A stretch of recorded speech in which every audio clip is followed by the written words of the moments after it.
Hi, Vikki. Hi, Nate. Hi, everyone. All right, so we got into a conversation earlier, and there's a lot of advice around there and whole philosophies around being at peace with the way things are. Just letting go of everything and letting things be and being content with the way the world is. But then the downside of that is that there's also these voices that say you should try to be more, you should try to achieve more, and you should want more in life and all these things. And that seems to be at opposite of just letting everything be. So, Vikki, am I supposed to let everything be, or am I supposed to want more stuff and want it to be different than it is? Both. How can it be both? Well, because you're supposed to accept things the way they are. Okay, got it. Okay, and you can accept it just the way it is. Right. But you can always do something to enhance it,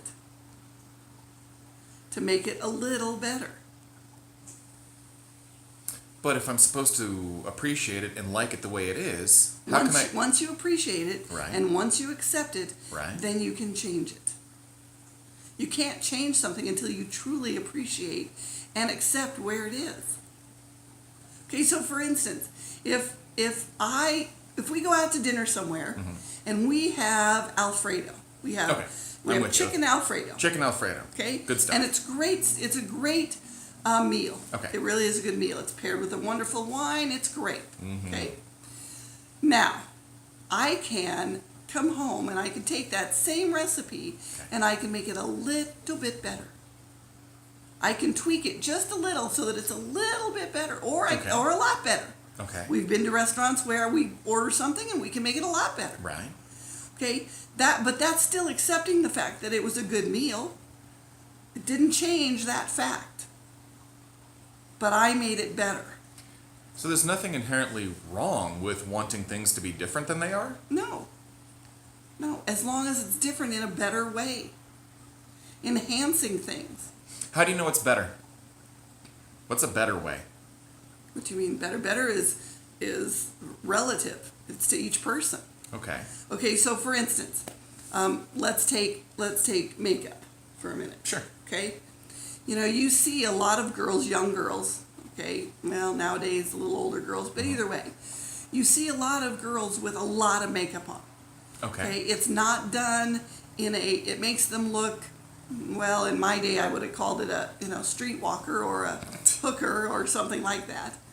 But what makeup is supposed to be and what it was originally for was to enhance what you already have. Okay. So you can accept what you have and still make it better. Yes.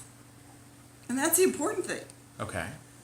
Okay, but if you don't ever accept it and you go around and you go, oh, I hate my cheeks, they're not, they're too puffy, I hate them, then you'll be so consumed with hating them that you won't ever do anything to enhance them or to change them.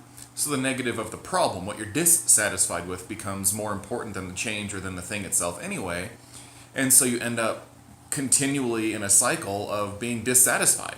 Yes, but once you accept whatever it is, the way it is, exactly the way it is. All right. Okay? Take my nose. Okay? See, here's a profile of my nose. Okay. It's good. Get this profile. You like that book? I do. Okay. See? Now, okay, some people might not like my nose. Okay. I might not have liked my nose. Okay. Okay? But I have to accept it.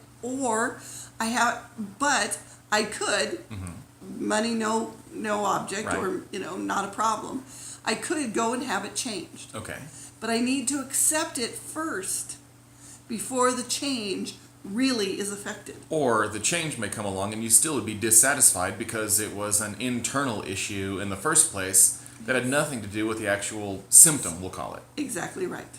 And as long as you're dissatisfied internally, no change is going to be good enough. Exactly right. But when you accept whatever it is, at some level, that it is good in whatever its attributes are, you can do even better. Yes. All right. Well, there's some food for thought for the week. Okay. Also, wanted to tell everybody that we did What did we watch do? the wedding. We did watch the wedding, and it was fun. It was fun. So it was fun. And it had some Earl Grey tea, and it was a little bit later in the day when we got to it, so I did not make crumpets, but I did have some little shortbreads that went really well with the tea. He did. So He thank had you. a good time. Thanks for the input of asking us if we watched it. So we did. And pretty soon, in a couple of weeks, well, in a week or so, we're going to talk more about Nate's bike trip because that's coming up. All right. Well, thank you Bye. all. Have a wonderful day.